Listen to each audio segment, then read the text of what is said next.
to kickball and I didn't understand the rules, but I thought I could probably figure it out. So they rolled this big red ball to me, and I thought that was some kind of obstacle. So I jumped over it, and then I ran up and I kicked the guy in the mound right in the balls. And the ball crunch was so satisfying. He squealed like a little girl. And then after that, I was just addicted to kicking balls. I ran around all the bases kicking everybody in the balls. Everybody on the playground was just laying on the ground holding their balls. And I thought I was the kickball champion because everybody was calling me Ball Buster Brooklyn.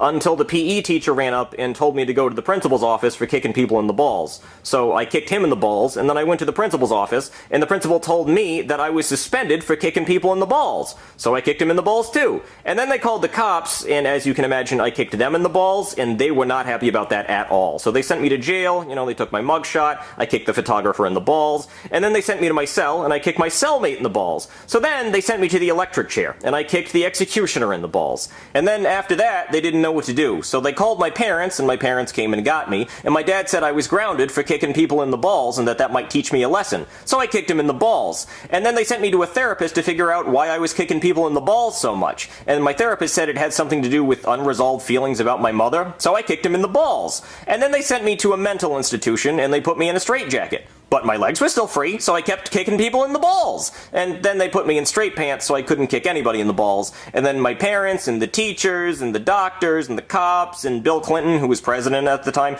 they all got together and were trying to figure out what to do about me because I was a serial ball kicker. And then they decided that they needed to amputate my legs because I just could not be trusted with legs anymore. So they amputated my legs, and I haven't kicked anyone in the balls ever since. But if I had my legs back, I'd kick you in the balls, I'd kick you in the balls, I'd somehow surgically give you balls and then kick you in the balls. No ball would go left unkicked. I don't know how you have legs and you're not just kicking balls all day. Because it's wrong.